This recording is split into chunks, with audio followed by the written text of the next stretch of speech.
Hello everyone, welcome to the channel Ravi study IQ GK. और आज के इस वीडियो में मैं डिस्कस करूंगी SSC GD 2024 के लिए प्रैक्टिस सेट नंबर 1। देखिए, इसमें आप सभी के लिए मैंने इंक्लूड किए हैं सभी PYQs और ये पूरा बेस्ड है किसके ऊपर, SSC कांस्टेबल का जो एग्ज़ाम आपका आने वाला है उस एग्ज़ाम के ऊपर। और इसमें आपके लिए इतिहास, भूगोल, राजनीति, अर्थशास्त्र, विज्ञान, कला, संस्कृति, स्टैटिक जीके, इन सभी पोर्शंस को यहाँ पर मैंने इंक्लूड किया है। तो सभी सेट्स जो भी आगे आपके लिए होंगे सभी आपके लिए इंपॉर्टेंट है, इनको सभी को आपको देखना है। और बाद में आप मुझे बताएंगे कमेंट सेक्शन में कि आपके कितने क्वेश्चन जो है पर्टिकुलर टेस्ट से वो आपके सही हुए हैं। ठीक है, तो लास्ट में आप मुझे बताएंगे कमेंट में कि कितने क्वेश्चंस आपने जो है वो सही किए हैं। तो अब शुरू कर लेते हैं हमारे प्रैक्टिस सेट नंबर 1 को, और जिसका पहला क्वेश्चन है, निम्नलिखित में से कौन सा आंध्र प्रदेश का एक शास्त्रीय नृत्य रूप है। तो देखिए, अगर हम बात करें आंध्र प्रदेश के शास्त्रीय नृत्य की, तो ये है आपका कुचिपुड़ी। तो ऑप्शन नंबर जो सी है ये आपका यहाँ पर सही हो जाएगा कि कुचिपुड़ी जो है ये आंध्र प्रदेश का एक शास्त्रीय नृत्य है। तो ऑप्शन नंबर जो सी है ये आप यहाँ पर याद रखेंगे। तो देखिए, कुचिपुड़ी जो है वो एक शास्त्रीय नृत्य यानी कि क्लासिकल डांस है, जिसकी उत्पत्ति भारत के राज्य जिसका नाम है आंध्र प्रदेश, इसके कुचिपुड़ी गांव से हुई है। और इसी के बाद जो इसका नाम है वो कुचिपुड़ी नाम पड़ा है। ठीक है, इसके अलावा भारत में जो 8 क्लासिकल डांस है उनके नाम, उनके स्टेट ये आपको ध्यान रखने हैं। जैसे कि यहाँ पर है कथक, एक है भरतनाट्यम, फिर है कथकली, मणिपुरी, उड़ीसी, कुचिपुड़ी, सत्रिया या फिर सत्तारिया भी इसको कहते हैं, और मोहिनी अट्टम। अब आपके लिए होमवर्क ये है कि आपको इन सभी के जो स्टेट हैं वो आपको ध्यान रखने हैं। कुचिपुड़ी ऑलरेडी मैं आपको बता चुकी हूँ कहाँ से है, ये आंध्र प्रदेश से। ठीक है, तो ये आप ध्यान रखेंगे 8 के 8 क्लासिकल डांस, उनके राज्य। और इसके अलावा जो ये कुचिपुड़ी है ये कहाँ से है, ये आंध्र प्रदेश के कुचिपुड़ी गांव से इसकी उत्पत्ति हुई है। बढ़ते हैं अगले क्वेश्चन की तरफ, और अगला क्वेश्चन है आपका कि कौन सा राजवंश अपनी नौसैनिक शक्ति के लिए प्रसिद्ध था। तो देखिए, अपनी नेवल पावर के लिए जो डायनेस्टी काफ़ी फेमस थी ये थी आपकी चोल डायनेस्टी। तो ऑप्शन नंबर जो सी है ये आप यहाँ पर ध्यान रखेंगे कि चोल जो है वो नौसेना में काफ़ी आगे थे, काफ़ी पावरफुल इनकी नेवी पावर थी। तो ध्यान रहेगा, चोल जो है, चोल राजवंश ये प्रसिद्ध था किसके लिए, नौसैनिक शक्ति के लिए। तो देखिए, चोल वंश की बात करें तो दक्षिण भारत का एक तमिल समुद्री राज्य था जो दुनिया के इतिहास में सबसे लंबे समय तक शासन करने वाले राजवंशों में से एक था। यहाँ पर जो सबसे महान चोल शासक का नाम था ये भी अक्सर एग्जाम में पूछ लेते हैं, उनका नाम क्या था, उनका नाम था राजराजा चोल। ठीक है, और वह दक्षिण भारत के महानतम राजाओं में से एक थे, और उन्हें हम महान राजा राज के नाम से भी जानते थे। ठीक है, याद रहेगा सबसे स्ट्रॉन्ग नेवल पावर ये थी आपकी चोल राजवंश की। दक्षिण भारत का ये एक राजवंश था, और इसमें सबसे महान जो यहाँ के शासक थे उनका नाम था राजा राज चोल, जिनको हम महान राजा राज के नाम से भी जानते थे। अगला क्वेश्चन है आपका, किस साम्राज्य की स्थापना संगम राजकुमार जिनका नाम है हरियर और बुक्का इनके द्वारा की गई।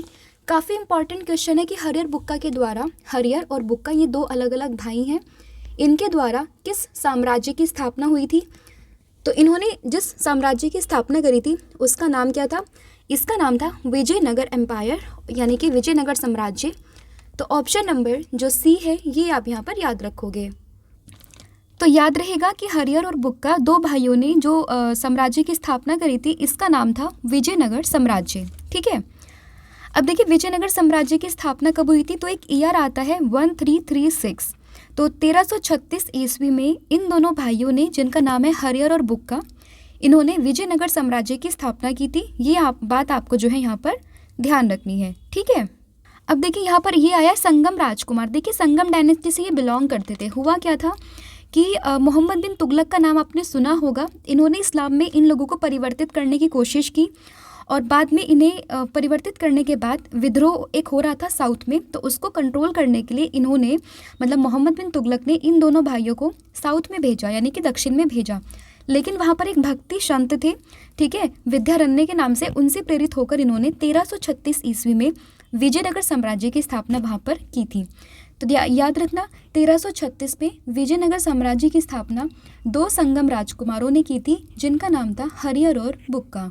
अगला क्वेश्चन है, निम्नलिखित में से किस किले का निर्माण काकतीय वंश ने करवाया था। तो देखिए, काकतीय वंश ने जिस किले का निर्माण जो है करवाया था उनका नाम था गोलकुंडा, यानी कि गोलकुंडा किले का निर्माण ये काकतीय वंश ने करवाया था। तो ऑप्शन नंबर जो ए है ये आप यहाँ पर याद रखेंगे।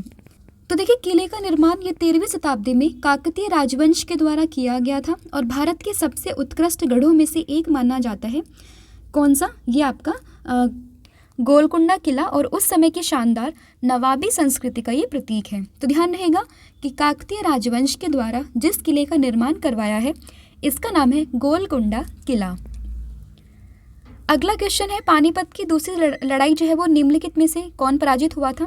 तो देखिए बैटल ऑफ पानीपत काफ़ी इंपॉर्टेंट है। 3 बैटल ऑफ पानीपत ये आपकी हुई है। फर्स्ट बैटल ऑफ पानीपत ये किस किस के बीच में हुई थी? तो पानीपत का जो पहला युद्ध था ये हुआ था किस किस के बीच में? इब्राहिम लोदी और साथ ही में बाबर के बीच में।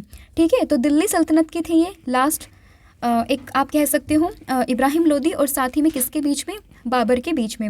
और इसमें इन्होंने बाबर ने लोदी को हराकर जो है मुग़ल साम्राज्य की स्थापना यहाँ पर कर दी थी। तो ये था आपका पानीपत की पहली लड़ाई जो कि हुई थी 1526 में, राइट। और उसके बाद अगर हम बात करें पानीपत की दूसरी लड़ाई की, तो पानीपत की दूसरी लड़ाई में जो है ये हुई थी मुग़ल सेना के बीच में, अकबर की मुग़ल सेना और साथ ही में हेमू के बीच में। अब यहाँ पर अकबर और हेमू इन दोनों के बीच में हुई, लेकिन पराजित कौन हुआ था? तो ये हुआ था हेमू। तो ऑप्शन नंबर जो सी है ये आप ध्यान रखेंगे कि अकबर और हेमू के बीच में लड़ाई हुई थी और हेमू यहाँ पर हारा था और अकबर यहाँ पर जीत गए थे। उस समय अकबर बहुत छोटे थे, तो उनका जो मतलब अकबर के सेनापति थे जिनका नाम था बैरम खान, आप कह सकते हो उन्हीं ने ही इसको पूरा कंट्रोल किया था, उन्हीं के नाम से ये लड़ा गया था। ठीक है, तो ये भी ध्यान रखना है आपको। और दूसरी लड़ाई हुई थी अकबर और हेमू के बीच में। और वहीं बात करें तीसरी लड़ाई की, ये हुई थी किस किस के बीच में? तो ये हुई थी आपकी अहमद शाह अब्दाली और साथ ही में मराठा साम्राज्य के बीच में। ठीक है, तो देखो मैं वापस से आपको बता देती हूँ ताकि कन्फ्यूज़न ना रहे कि पहली लड़ाई ये हुई है इब्राहिम लोदी और बाबर के बीच में, जिसमें बाबर जीता, इब्राहिम लोदी हारा और यहीं से बाबर ने शुरुआत की थी मुग़ल डायनेस्टी यानी कि मुग़ल वंश की, या फिर मुग़ल आप कह सकते हैं साम्राज्य की। ठीक है, दूसरी लड़ाई जब हुई थी पानीपत की, तो उसमें हुई थी अकबर और साथ ही में हेमू के बीच में 1556 में, जिसमें अकबर ने हेमू को हराया था। हालांकि अकबर काफ़ी छोटे थे, लेकिन अकबर की जगह जो वहाँ पर नेतृत्व किया था इस पूरे लड़ाई का वो किया था बैरम खान ने। ठीक है, और तीसरी लड़ाई की बात करें तो ये हुई थी 1761 में, किस किस के बीच में? तो ये हुई थी मराठा साम्राज्य और साथ ही में जो है अहमद शाह अब्दाली के बीच में। तो ध्यान रहेगा ये सभी आपको ध्यान रखने। और क्वेश्चन में आपसे पूछा कि कौन हारा था दूसरी लड़ाई में, तो ये हारे थे हेमू। अगला क्वेश्चन है आपका, लेकिन उससे पहले मैं आपको शॉर्ट में बता देती हूँ कि दूसरी लड़ाई हुई हेमू और अकबर के बीच में कब? 1556 में। कौन हारा? हेमू। किससे? अकबर से। और हेमू की बात करें तो दिल्ली के हिंदू राजा थे और इन्हें हेमचंद्र विक्रमादित्य के नाम से भी हम जानते थे। अगला क्वेश्चन है आपका, भारतीय संविधान का कौन सा अनुच्छेद धर्म के मामले में अपने स्वयं के मामलों का प्रबंधन करने की स्वतंत्रता ये प्रदान करता है? तो देखिए अगर हम बात करें कि कौन सा ऐसा अनुच्छेद है जो धर्म के मामलों में अपने स्वयं के मामलों का प्रबंधन करने की स्वतंत्रता ये प्रदान करता है, तो ये है आपका अनुच्छेद नंबर 26। ऑप्शन नंबर जो बी है ये आपका यहाँ पर सही हो जाएगा। 26 मतलब धार्मिक मामलों के प्रबंधन की स्वतंत्रता देना। Option number B. Article number 17 यानी कि अनुच्छेद नंबर 17 की बात करें तो ये बात करता है अनटचेबिलिटी को लेकर। 18 की बात करें तो ये करता है टाइटल्स यानी कि अबॉलिशन ऑफ टाइटल। और 19 की बात करें तो ये फ्रीडम ऑफ स्पीच, इन सभी के बारे में बात करता है। तो देखिए भारतीय संविधान का अनुच्छेद 26 की अगर हम बात करें तो धर्म के मामलों में अपने स्वयं के मामलों का प्रबंधन करने की स्वतंत्रता ये प्रदान करता है। इसका अर्थ ये है कि प्रत्येक धार्मिक संप्रदाय या उसके किसी भी वर्ग को धार्मिक और धर्मार्थ उद्देश्यों के लिए संस्थानों की स्थापना, रख रखाव करने, धर्म के मामले में अपने स्वयं के मामलों का प्रबंधन करने और चल और अचल संपत्ति का स्वामित्व और अधिग्रहण करने का अधिकार है। फिर निम्नलिखित में से किस आयोग की सिफारिश के आधार पर भारतीय रिजर्व बैंक यानी कि आपका जो है रिजर्व बैंक ऑफ इंडिया इसकी स्थापना की गई थी? तो इसकी स्थापना ये की गई थी हिल्टन यंग आयोग की सिफारिश पर। तो ऑप्शन नंबर जो बी है आपका यहाँ पर सही हो जाएगा। मोस्ट इंपॉर्टेंट क्वेश्चन है, तो ध्यान रखिएगा कि आरबीआई की स्थापना ये हुई थी हिल्टन यंग आयोग की सिफारिश पर। Option number B. देखिए अगर हम बात करें भारतीय रिजर्व बैंक की तो इसकी स्थापना भारतीय मुद्रा और वित्त पर रॉयल आयोग की सिफारिश के आधार पर की गई। जिसको हम हिल्टन यंग आयोग के नाम से भी जानते हैं। कौन सा अधिनियम था? तो ये था भारतीय रिजर्व बैंक अधिनियम 1934 और इसकी स्थापना हुई थी 1 अप्रैल 1935 में। मुख्यालय की बात करें तो ये है आपका मुंबई में। पहले भारतीय गवर्नर तो ये थे सी.डी. देशमुख और अभी वर्तमान में तो ये है शक्तिकांत दास। फिर है स्वतंत्र भारत का पहला बजट, ये किसने संविधान सभा में प्रस्तुत किया था? तो देखिए अगर हम बात करें बजट की तो स्वतंत्र भारत का पहला जो बजट था वो संविधान सभा में प्रस्तुत किया था R.K. शनमुखम शेट्टी ने। तो ऑप्शन नंबर जो डी है ये आपका यहाँ पर सही हो जाएगा। तो देखिए स्वतंत्र भारत का पहला केंद्रीय बजट ये R.K. शनमुखम शेट्टी के द्वारा प्रस्तुत किया गया और भारत का पहला बजट ये 7 अप्रैल 1860 को पेश किया गया था जब भारत ब्रिटिश उपनिवेशक शासन के अधीन था। वही नाम एक और इम्पॉर्टेंट है जॉन मथाई, जिन्होंने 28 फरवरी 1950 को भारतीय गणराज्य का ये पहला बजट पेश किया था। तो ये ध्यान रखना, स्वतंत्र भारत का पहला ये शनमुखम शेट्टी ने और भारतीय गणराज्य का पहला तो ये जॉन मथाई ने। अगर हम बात करें आर्टिकल की, हमारे संविधान में किस आर्टिकल में बजट के बारे में लिखा हुआ है? तो देखिए बजट शब्द तो हमारे संविधान में नहीं है, लेकिन उसकी जगह जो लाइन लिखी हुई है वो है 1 वर्ष के लिए केंद्रीय बजट को वार्षिक वित्तीय विवरण यानी कि एनुअल फाइनेंशियल स्टेटमेंट, तो ये लिखा हुआ है। फिर है जागोई, जो है भारतीय शास्त्रीय नृत्य की निम्नलिखित में से किस रूप की एक प्रमुख शैली है? तो देखिए जागोई की अगर हम बात करें तो ये बेसिकली एक प्रमुख शैली है, ये है किसकी? मणिपुरी की। तो ऑप्शन नंबर जो ए है ये आप यहाँ पर याद रखेंगे। तो देखिए जागोई की अगर हम बात करें तो मणिपुरी की एक प्रमुख शैली है जो भारतीय शास्त्रीय नृत्यों के रूप में से एक है। अब मणिपुरी मैंने आपको बताया था फर्स्ट क्वेश्चन में कि जो हमारे 8 क्लासिकल डांस है उसमें से एक आपका कौन सा है? मणिपुरी है। मणिपुरी कहाँ पर होता है? तो ये मणिपुर राज्य में देखने के लिए मिलता है।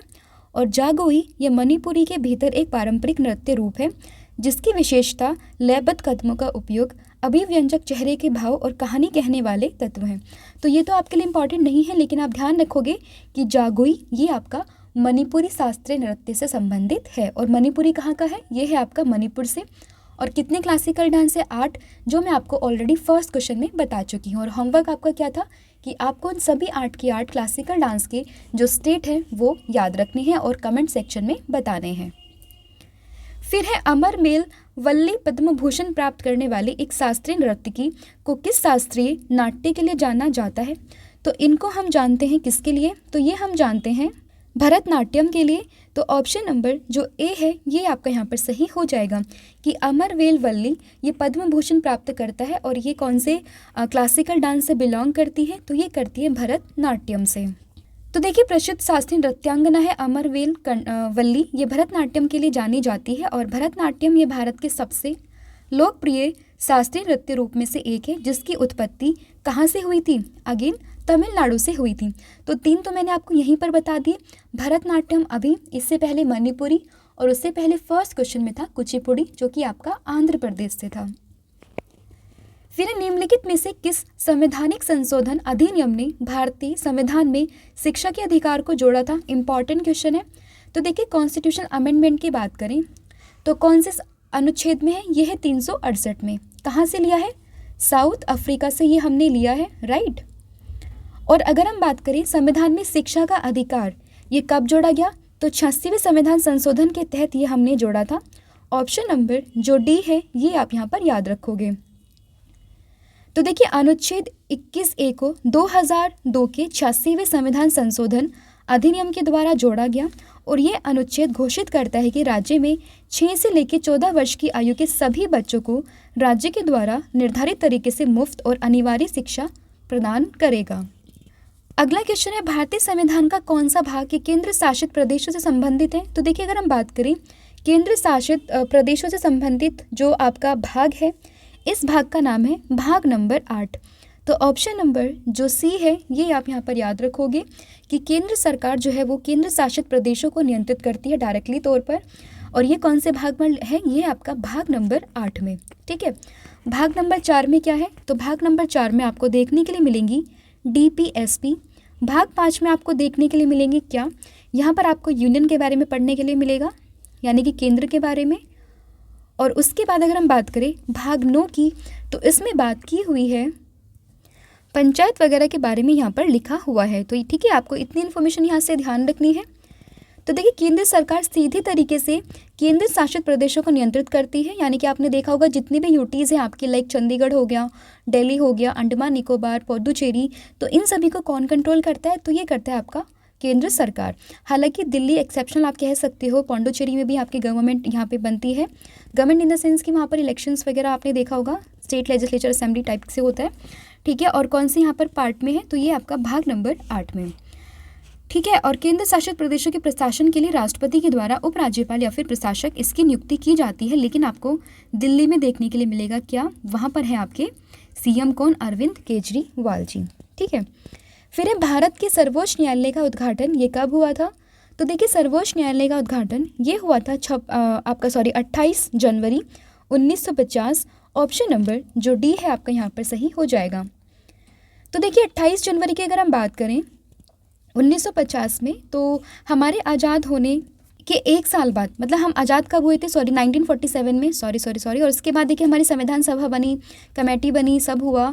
1949 में आपका संविधान बनकर तैयार हुआ। उसके बाद इसको इम्प्लीमेंट किया था 26 जनवरी 1950 में, ठीक है। अब देखिए संविधान जब हमारा बना उसके 2 दिन बाद, यानी कि 28 जनवरी 1950 में क्या हुआ कि हमारा जो देश का सर्वोच्च न्यायालय है इसका उद्घाटन किया गया था, ठीक है। तो यहाँ पर ऑप्शन नंबर जो डी है ये आपको यहाँ पर सही हो जाएगा।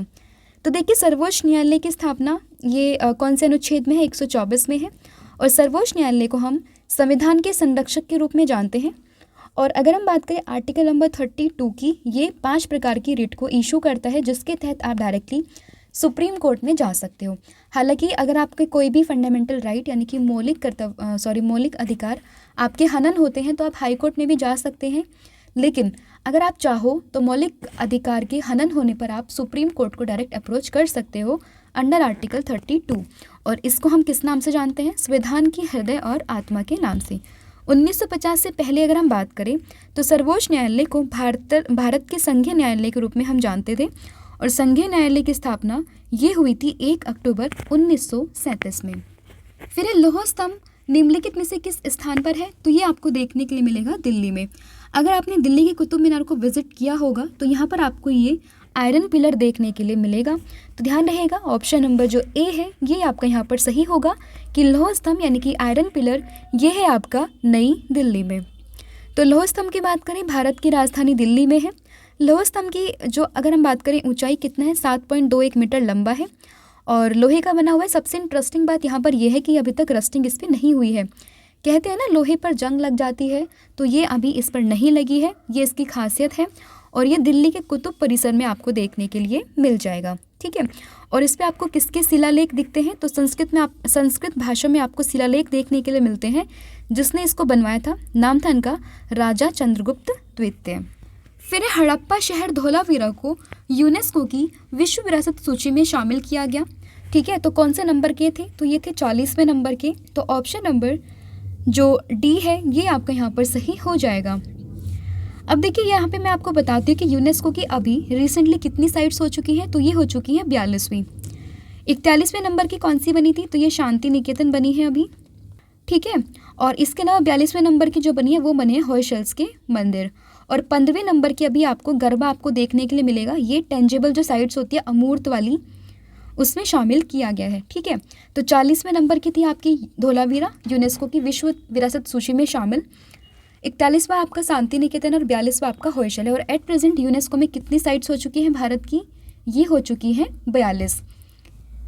अगला है राष्ट्रीय आधुनिक कला संग्रहालय निम्नलिखित में से किस शहर में स्थित है? अगर हम बात करें राष्ट्रीय आधुनिक कला संग्रहालय की, तो ये आपको देखने के लिए मिलेगा कहाँ पर? नई दिल्ली में। ऑप्शन नंबर जो डी है ये आपका यहाँ पर सही हो जाएगा। तो देखिए राष्ट्रीय आधुनिक कला संग्रहालय ये आपका नई दिल्ली में है। अगर हम इसकी बात करें तो उद्घाटन हुआ था इसका 1954 में, उस समय के डॉक्टर एस राधाकृष्णन जी के द्वारा। और देखिए राष्ट्रीय आधुनिक कला संग्रहालय की स्थापना का विचार ये पहली बार 1949 में कलकत्ता में कला सम्मेलन के दौरान प्रस्तुत किया गया था, ठीक है। इसको संचालित कौन करता है? तो ये संस्कृति मंत्रालय भारत सरकार के द्वारा संचालित किया जाता है। फिर है मॉन्ट्रियल प्रोटोकॉल निम्नलिखित में से किससे संबंधित है? तो देखिए मॉन्ट्रियल प्रोटोकॉल की बात करें तो इसका संबंध है ओजोन परत के संरक्षण से। ऑप्शन नंबर जो बी है ये आपका यहाँ पर सही हो जाएगा। तो देखिए मॉन्ट्रियल प्रोटोकॉल की बात करें तो उन पदार्थों पर मॉन्ट्रियल प्रोटोकॉल जो ओजोन परत को कम करते हैं, पृथ्वी की ओजोन परत की रक्षा करने के लिए, यह उन रसायनों को ख़त्म करने के लिए एक वैश्विक समझौता है जो इसे क्षीण कर रहे हैं।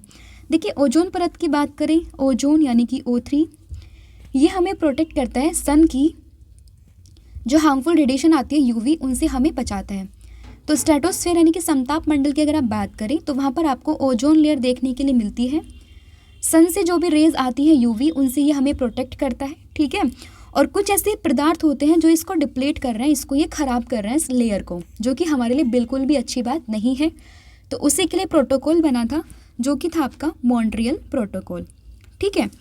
और आपको ध्यान रखना है ओजोन दिवस के बारे में। ओजोन डे हम कब बनाते हैं? तो हर साल 16 सितंबर को हम मनाते हैं ओजोन डे। अब आप मुझे बताओगे कि इस साल के ओजोन दिवस की थीम क्या थी, ठीक है। जितना आप पार्टिसिपेट करोगे उतना ही आपके लिए अच्छा होगा, चीज़ें आपको याद रहेंगी। तो बताना 2023 में जो है थीम क्या थी आपकी ओजोन डे की। अगला है भारत के संविधान के किस अनुच्छेद में ये कहा गया कि कानून के द्वारा स्थापित प्रक्रिया के अलावा किसी भी व्यक्ति को उसके जीवन या फिर व्यक्तिगत स्वतंत्रता से वंचित नहीं किया जाएगा? तो ये है आपका आर्टिकल नंबर 21। ऑप्शन नंबर जो ए है ये आपका यहाँ पर सही हो जाएगा। तो देखिए अनुच्छेद 21 के अनुसार कानून के द्वारा स्थापित प्रक्रिया के अनुसार किसी को भी उसके जीवन या फिर व्यक्तिगत स्वतंत्रता से वंचित नहीं किया जाएगा। और ये दो अधिकारों को रक्षा देता है, पहला जीवन का अधिकार और एक है जीवन का अधिकार व्यक्तिगत स्वतंत्रता। इसके अलावा टाइम टू टाइम काफ़ी सारे अपडेट भी इसमें हुए हैं, काफ़ी सारे केसेस जो इसमें हैं वो जोड़े गए, जैसे कि right to marry, right to privacy, काफ़ी सारे इसमें प्रोविज़न है। बस आप ध्यान रखोगे कि ये आपको किस चीज़ से बचाता है। तो ये आपको बचाता है किससे?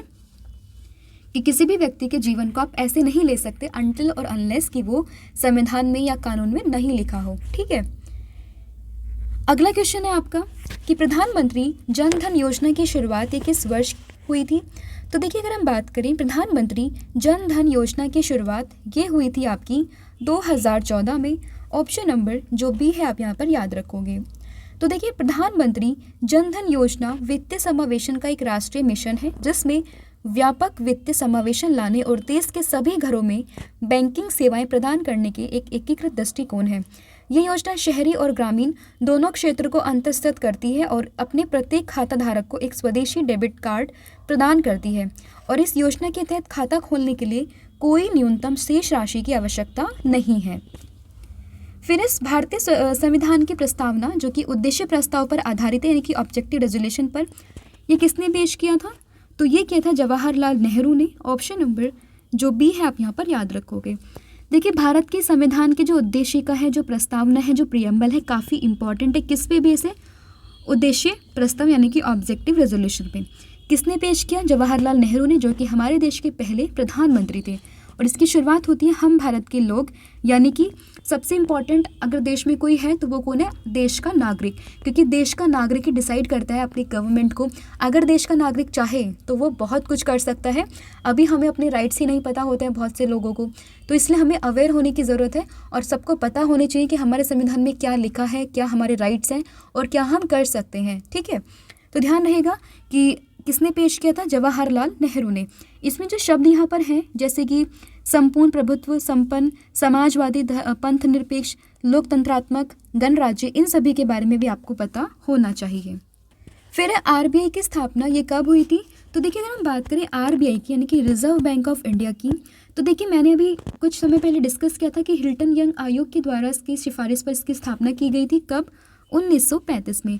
वर्तमान में इसके गवर्नर तो ये है शक्तिकांत दास, ठीक है, ये आपको ध्यान रखना है। और अधिनियम था 34 और स्थापना ये हुई थी 1 अप्रैल 1935 में। और हेडक्वार्टर कहाँ है? तो इसका हेडक्वार्टर ये है आपका मुंबई में। अगला क्वेश्चन है आपका, गौतम बुद्ध ने अपना पहला उपदेश कहाँ दिया था जिसे धर्म चक्र परिवर्तन के नाम से हम जानते हैं? तो देखिए गौतम बुद्ध के द्वारा जो पहला उपदेश दिया गया ये दिया गया था सारनाथ में। तो ऑप्शन नंबर जो सी है आपका यहाँ पर ध्यान रखेंगे। देखिए इसी को हम धर्म चक्र परिवर्तन के नाम से जानते हैं। अगर आपसे कोई पूछे कि गौतम बुद्ध ने अपना पहला उपदेश कहाँ दिया था, तब भी आंसर सारनाथ होगा। धर्म चक्र परिवर्तन ये कहाँ हुआ था, तो भी आपका सारनाथ होगा। अब ये था पहला उपदेश। सबसे ज़्यादा उपदेश ये कहाँ दिए थे? तो ये दिए थे इन्होंने श्रावस्ती में, ये भी आपको ध्यान रखना है। अब इन्हें ज्ञान की प्राप्ति कैसे हुई? तो देखिए लगातार 49 दिनों तक ये ध्यान के बाद में गौतम जी ने बिहार के बोधगया गांव में एक पीपल के पेड़ के नीचे बोधि, यानी कि बोधि का मतलब होता है नॉलेज, ठीक है, तो उसको प्राप्त किया था। ठीक है, तो आप ध्यान रखेंगे। और उसके बाद पहला उपदेश इन्होंने दिया था यूपी के बनारस शहर के पास सारनाथ गांव में, और उसी घटना को हम जानते हैं धर्म चक्र परिवर्तन के नाम से। ओके, अगला क्वेश्चन है आपका, कौन सा जल निकाय ये अंडमान और निकोबार द्वीप समूह को अलग करता है? तो देखिए अंडमान और निकोबार द्वीप समूह को जो अलग करता है ये है आपका 10 डिग्री चैनल। ऑप्शन नंबर जो डी है ये आपका यहाँ पर सही हो जाएगा। फिर है भारतीय संविधान सभा की प्रथम बैठक की अध्यक्षता ये किसने की है? तो देखिए भारतीय संविधान सभा की प्रथम बैठक की अध्यक्षता ये की है डॉक्टर सच्चिदानंद सिन्हा ने। ऑप्शन नंबर जो ए है ये आपका यहाँ पर सही हो जाएगा। ये इसके अस्थायी अध्यक्ष थे। ठीक है, उसके बाद जो स्थायी सदस्य बने थे, अध्यक्ष बने थे, उनका नाम था डॉक्टर राजेंद्र प्रसाद। तो दोनों के नाम इंपॉर्टेंट हो जाते हैं, तो ये ध्यान रखेंगे आप कि पहले जो अध्यक्ष थे इनके वो थे डॉक्टर सच्चिदानंद सिन्हा, और बाद में जो बने थे स्थायी वो कौन थे? वो थे राजेंद्र प्रसाद जी, राइट। तो देखिए 9 दिसंबर 1940 को जब पहली संविधान बैठक हुई तब इसमें कौन शामिल थे? तो पहले अध्यक्ष थे कौन? सच्चिदानंद सिन्हा जो अस्थायी अध्यक्ष थे, और बाद में 11 दिसंबर 1940 को ये बने थे डॉक्टर राजेंद्र प्रसाद जो कि इसके अध्यक्ष थे, और एच सी मुखर्जी ये इसके उपाध्यक्ष थे। अगला क्वेश्चन है आपका, नरोपा महोत्सव निम्नलिखित में से किस राज्य या फिर केंद्र शासित प्रदेश से संबंधित है? तो देखिए अगर हम बात करें नरोपा की तो इसका संबंध है आपका लद्दाख से। ऑप्शन नंबर जो ए है ये आपका यहाँ पर सही हो जाएगा। तो देखिए नरोपा महोत्सव की बात करें तो ये लद्दाख या फिर हिमालय की कुंभ के रूप में हम जानते हैं। बौद्ध दार्शनिक और विद्वान नरोपा के जीवन का जश्न मनाने के लिए तिब्बती कैलेंडर में हर 12 वर्ष में नरोपा महोत्सव ये होता है। नरोपा महोत्सव प्रसिद्ध हेमिस मठ में आयोजित किया जाता है, और हेमिस मठ कहाँ है? ये आपका लद्दाख में स्थित है, तो ये भी आपको ध्यान रखना है। देखिए अब हमारी 2 PDF है, आपको मैं कई बार बता चुकी हूँ, उनको आप परचेज कर सकते हैं, लिंक आपको डिस्क्रिप्शन में मिलेगा। इसमें आपको मिलेगा करंट अफेयर की पूरी PDF लास्ट 11th मंथ का हमने कवर किया है, और साथ ही में आपका पॉलिटी की PDF है जिसमें आपको मोर देन 5000 क्वेश्चंस यहाँ पर देखने के लिए मिलेंगे। और इन PDF के माध्यम से आपका ये जो टॉपिक है पॉलिटी का और साथ ही में करंट अफेयर का, ये आपका पूरी तरीके से प्रिपेयर हो जाएगा। फिर है अजंता की गुफाओं में वास्तुकला ये किस वंश के द्वारा बनाई गई थी? तो देखिए अगर हम बात करें अजंता की गुफाओं में वास्तुकला तो ये बनवाई गई थी, सही आंसर इसका सातवाहन ऑप्शन नंबर जो ए है ये आपका यहाँ पर सही हो जाएगा। तो कि अजंता और अलोरा ये कहाँ पर है? तो ये है आपका महाराष्ट्र में, और इनकी गुफाओं में कलाकृतियाँ बौद्ध धर्म और उनके करुणामय प्रकृति से प्रभावित थी, जो ईसा पूर्व 2री शताब्दी में शुरू हुई थी और 6ठी शताब्दी ईस्वी तक ये चली थी। गुफाओं की दीवारों और छत को चित्रित करने वाले चित्रों में भगवान बुद्ध जी और विभिन्न बौद्ध धर्मों के जीवन की घटनाओं को दर्शाया गया है। 1983 में अगर हम बात करें तो यूनेस्को के द्वारा विश्व धरोहर स्थल के रूप में इन्हें घोषित किया गया था। जो मैंने अभी आपको बताया धोलावीरा जो 40वां था, 41वां, 42वां शांति निकेतन, और साथ ही में कौन सा आपका होयसल्स के मंदिर। और अभी कितने हो गए हैं? अभी हो गए हैं 42, और 1983 में शामिल कौन किया गया था? अजंता और एलोरा की गुफाएं। फिर भारतीय संविधान का निम्नलिखित में से कौन सा अनुच्छेद भारत के महान्यायवादी के बारे में बात करता है? तो ये करता है आपका अनुच्छेद 76। ऑप्शन नंबर जो बी है आपका यहाँ पर सही हो जाएगा। देखिए अगर हम बात करें महान्यायवादी की, यानी कि आपके अटॉर्नी जनरल ऑफ इंडिया, तो ये देखिए भारत के सर्वोच्च न्यायालय में सरकार के मुख्य वकील होते हैं, और ये मुख्य कानूनी सलाहकार भी होते हैं। और इनकी नियुक्ति की अगर हम बात करें तो राष्ट्रपति जी के द्वारा यानी कि प्रेसिडेंट के द्वारा इनकी नियुक्ति होती है। और कौन से आर्टिकल में बात की गई है? आर्टिकल नंबर 76 में।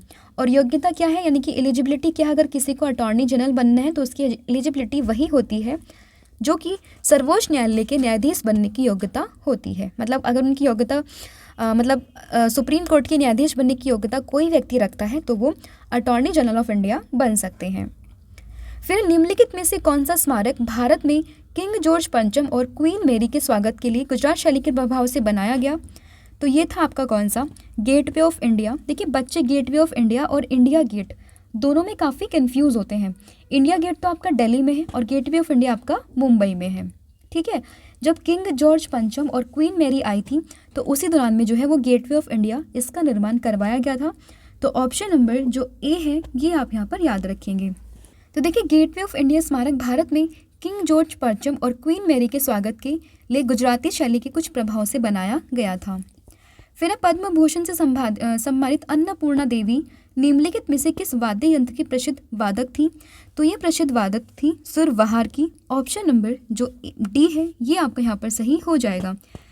तो देखिए 1977 में पद्म भूषण से सम्मानित ये हुई थी, ठीक है, और ये कौन से संगीत से संबंधित थी, मतलब वाद्य यंत्र से? तो ये था सुरबहार, ये आपको ध्यान रखना है। फिर है आहार नाल का कौन सा क्षेत्र पोषक तत्वों के पचे हुए भोजन के अवशोषण के लिए मुख्य अंग है? तो ये है आपका कौन सा? ये है आपका छोटी आंत। ऑप्शन नंबर जो सी है ये आपका यहाँ पर सही हो जाएगा।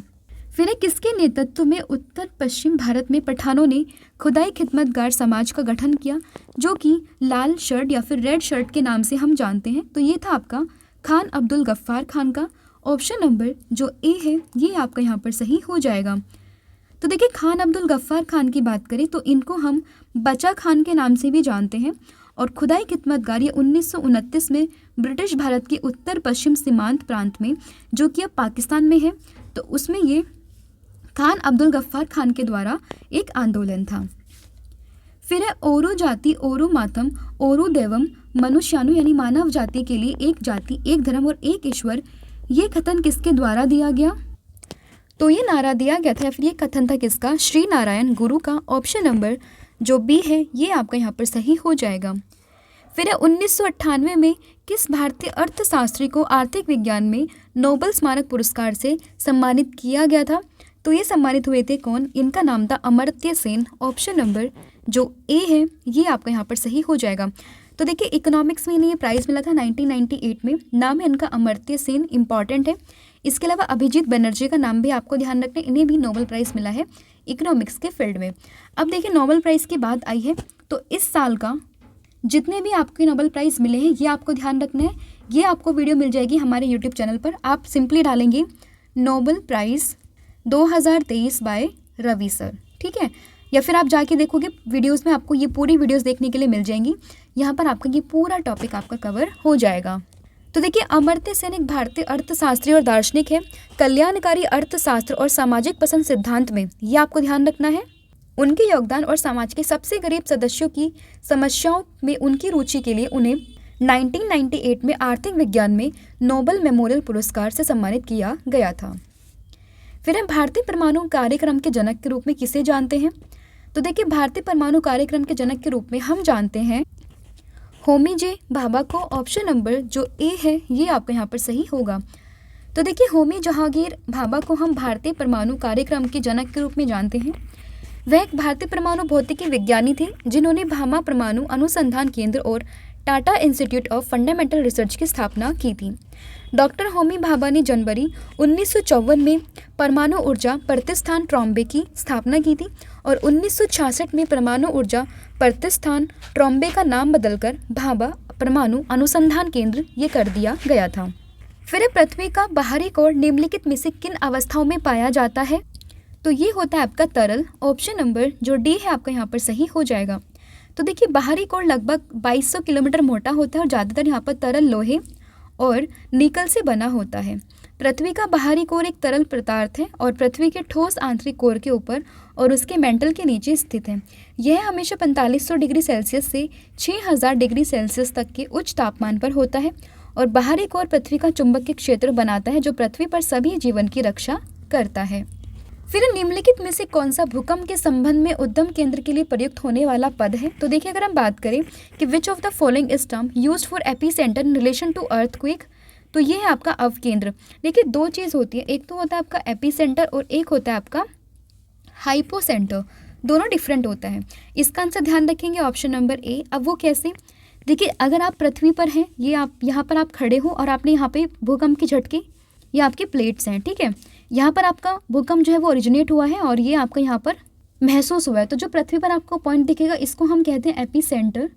जहाँ से पृथ्वी के अंदर ये ओरिजिनेट हुआ है इसको हम कहते हैं अवकेंद्र या फिर हाइपो सेंटर। तो बस यही आपको ध्यान रखना है, आपसे यही पूछा हुआ है, इसको हम कहते हैं अवकेंद्र यानी कि हाइपो सेंटर। तो देखिए उद्गम की अगर हम बात करें तो केंद्र पृथ्वी के भीतर वह बिंदु होता है जहाँ भूकंप का विदारण शुरू होता है और अवकेंद्र जो है इसे कहा जाता है। अधिकेंद्र की बात करें तो पृथ्वी की सतह पर अवकेंद्र के ऊपर ये लंबवत बिंदु होता है, ठीक है। तो ये एपी सेंटर है आपका और ये आपका हाइपो सेंटर है। तो एपी सेंटर आपको पृथ्वी की सतह पर देखने के लिए मिलेगा, लेकिन पृथ्वी के अंदर की बात करें तो ये होता है आपका हाइपो सेंटर। फिर निम्नलिखित में से किस महाद्वीप में आपको एंडीज पर्वतमाला ये देखने के लिए मिलेगी? तो ये है आपका दक्षिण अमेरिका में। ऑप्शन नंबर जो सी है आपका यहाँ पर सही हो जाएगा। तो देखिए एंडीज पर्वत श्रृंखला ये दक्षिण अमेरिका में स्थित है। एंडीज में ऊंची चोटियों में घिरे उच्च पठारों की एक विशाल श्रृंखला होती है और वह दुनिया की सबसे लंबी महाद्वीपीय पर्वत श्रृंखला, ये भी आपको याद रखनी है। फिर एक कर्क रेखा, भूमध्य रेखा और मकर रेखा निम्नलिखित में से किन महाद्वीप या फिर महाद्वीपों से नहीं गुजरती है? तो इसका सही आंसर है आपका यूरोप और अंटार्कटिका। ऑप्शन नंबर जो सी है आपका यहाँ पर सही हो जाएगा। देखिए भूमध्य रेखा की बात करें तो विश्व के 3 महाद्वीप जो कि हैं दक्षिण अमेरिका, अफ्रीका और एशिया, तीनों से होकर गुजरती है। कर्क रेखा की बात करें तो उत्तरी अमेरिका, अफ्रीका और एशिया से होकर गुजरती है। वही मकर रेखा की बात करें तो दक्षिण अमेरिका, अफ्रीका और ऑस्ट्रेलिया इनसे होकर गुजरती है। लेकिन इन अक्षांशों में से कोई भी जो है ये यूरोप से नहीं होकर गुजरती और साथ ही में अंटार्कटिका से भी होकर नहीं गुजरती। तो इसलिए इस क्वेश्चन का सही आंसर होगा आपका यूरोप और अंटार्कटिका। और तीनों से होकर जो गुजरती है वो कौन सा देश है? वो है आपका अफ्रीका। फिर निम्नलिखित में से कौन सा विटामिन सी का सबसे अच्छा स्रोत है? तो ये आपका नींबू। Option number A. फिर ल्यूकेमिया निम्नलिखित में से किस कोशिका की असामान्य वृद्धि की विशेषता है? तो देखिए अगर हम बात करें ल्यूकेमिया की तो ये संबंधित है आपका व्हाइट ब्लड सेल से यानी कि WBC से। ऑप्शन नंबर जो आपका बी है ये यहाँ पर आपका सही हो जाएगा। तो देखिए ल्यूकेमिया रक्त बनाने वाला ऊतक को एक कैंसर है जो कि संक्रमण से लड़ने की शरीर की क्षमता में बाधा डालता है। ल्यूकेमिया की विशेषता उच्च WBC गणना है और ये असामान्य प्रकार के अविकसित WBC है जो RCB और प्लेटलेट्स का उत्पादन करने के लिए अस्थि मज्जा की क्षमता को बाधित करते हैं। इस प्रकार के WBCs को ब्लास्ट या फिर ल्यूकेमिया कोशिका के रूप में हम जानते हैं। अगला क्वेश्चन है आपका बैटरी में कौन सी या फिर किस प्रकार का ऊर्जा ये रूपांतरण होता है? तो देखिए अगर हम बात करें बैटरी की तो देखिए इसमें जो ऊर्जा रूपांतरण होता है ये है आपका रासायनिक ऊर्जा से आपका विद्युत ऊर्जा। तो ऑप्शन नंबर जो बी है ये आपका यहाँ पर सही हो जाएगा। अगला क्वेश्चन है आपका कि भारत में पहला समाचार पत्र किसने शुरू किया था? तो ये क्या था? जेम्स हिक्की ने। Option number D. तो देखिए 1684 में ईस्ट इंडिया कंपनी ने भारत में प्रिंटिंग प्रेस की स्थापना की, लेकिन भारत का पहला समाचार पत्र निकालने का श्रेय ये जेम्स अगस्टस हिक्की को देते हैं जो कि एक अंग्रेज को प्राप्त है और इन्होंने 1780 में बंगाल गजट के नाम से इसका प्रकाशन किया था। फिर आपातकाल के दौरान किन मौलिक अधिकारों को निलंबित नहीं किया जा सकता? तो ये आपका अनुच्छेद 20 और 21। Option number B. आपातकाल के बारे में आपको कई बार बता चुकी हूँ। इमरजेंसी जो कि आपका 3 प्रकार की होती है, एक होती है नेशनल इमरजेंसी, एक होता है प्रेसिडेंट रूल और एक होता है financial emergency. Final emergency article 360, ये 356 और ये है 352। ये अभी तक एक भी बार भारत में नहीं लगी है। प्रेसिडेंट रूल तो कई बार लग चुका है अलग अलग स्टेट्स में और ये आपका 3 बार लगी है। देखिए राष्ट्रीय आपातकाल के दौरान मौलिक अधिकार अगर हम इनकी बात करें तो अनुच्छेद 358 और 359 मौलिक अधिकारों पर राष्ट्रीय आपातकाल के प्रभाव का वर्णन करते हैं और 44वें संविधान संशोधन में ये कहा गया कि राष्ट्रपति अनुच्छेद 20 और 21 के द्वारा प्रत्याभूत मौलिक अधिकारों के प्रवर्तन के लिए अदालत जाने के अधिकार को निलंबित नहीं कर सकते हैं। फिर वर्ष 1950 में अपनाए गए मूल भारतीय संविधान का कौन सा हिस्सा नहीं था? तो ये थे आपके मौलिक कर्तव्य। Option number A. मौलिक कर्तव्य जो थे ये बाद में जोड़े गए थे स्वर्ण सिंह समिति के सिफारिश पर, ये आप ध्यान रखोगे। तो देखिए मौलिक कर्तव्य की बात करें तो स्वर्ण सिंह समिति की सिफारिश पर ये जोड़े गए थे। कब? 42वें संविधान संशोधन 1976 में, तब थे ये आपके 10 जोड़े गए। उसके बाद में जब 86वां संविधान संशोधन हुआ 2002 में, तब एक और जोड़ा गया और ये हो गए हैं 11। फिर भारतीय संविधान में न्यायपालिका की स्वतंत्रता को निम्नलिखित में से किस देश से लिया गया है? तो न्यायपालिका की स्वतंत्रता ये हमने ली है, ये है आपका अमेरिका। ऑप्शन नंबर जो डी है आपका यहाँ पर सही होगा। फिर निम्नलिखित में से कौन सा अरुणाचल प्रदेश का एक कृषि त्योहार है जो कि गैलो जनजाति के द्वारा मनाते हैं? तो ये है आपका मोपिन। Option number C. तो देखिए अरुणाचल प्रदेश के गैलो जनजाति का त्यौहार मोपिन ये प्रत्येक वर्ष अप्रैल में मनाते हैं। मोपिन त्यौहार अरुणाचल प्रदेश के गैलोंग जनजाति का एक प्रमुख त्यौहार है जो प्रत्येक वर्ष लूमी यानी कि अप्रैल महीने में मनाते हैं। अगला क्वेश्चन है आपका असम में कौन सा फसल उत्सव प्रसिद्ध रूप से हम मनाते हैं? तो असम की अगर हम बात करें तो ये आपका बिहू यानी कि भोगाली बिहू, ऑप्शन नंबर जो डी है आपका यहाँ पर सही हो जाएगा। देखिए, भोगाली बिहू या भोगाली बिहू की बात करें तो ये पूर्वोत्तर भारत के राज्य असम में हम मनाते हैं, एक फसल उत्सव है। माघ बिहू के रूप में भी जानते हैं। यह माघ महीने यानी कि जनवरी से फरवरी में मनाते हैं, जब कटाई के मौसम के अंत का ये प्रतीक होता है। बिहू कैलेंडर के अकॉर्डिंग अगर हम बात करें तो 3 महत्वपूर्ण असमिया त्यौहार हैं, जो कि है भोगाली, एक है रोंगाली या फिर बोहाग, और एक होता है आपका कोंगाली बिहू। फिर है माघ साची को निम्नलिखित में से किस राज्य में मकर संक्रांति के रूप में हम मनाते हैं? तो ये है आपका Himachal Pradesh, option number C. तो देखिए, हिमाचल प्रदेश की बात करें तो वहाँ पर स्थानीय लोग माघ साची को मकर संक्रांति के रूप में मनाते हैं। संक्रांति को स्थानीय तौर पर साची के तौर से माना जाता है और इस महीने को माघ कहा जाता है। और इस दिन लोग भगवान का आशीर्वाद लेने के लिए मंदिर में जाते हैं और क्षेत्र की पवित्र नदियों में डुबकी लगाते हैं। अगला क्वेश्चन है आपका, नवरेह चंद्र नव वर्ष है जो निम्नलिखित में से किस राज्य या फिर यूटी में हम मनाते हैं? तो इसका सही आंसर है Jammu Kashmir, option number D. फिर है भारत और पाकिस्तान का विभाजन ये किस योजना के तहत हुआ था? तो ये था आपका माउंट बैटन योजना, ऑप्शन नंबर ए। ठीक है, तो ये थे आपके 50 इंपॉर्टेंट क्वेश्चंस जो कि आपका एसएससी जीडी के लिए काफ़ी इंपॉर्टेंट है।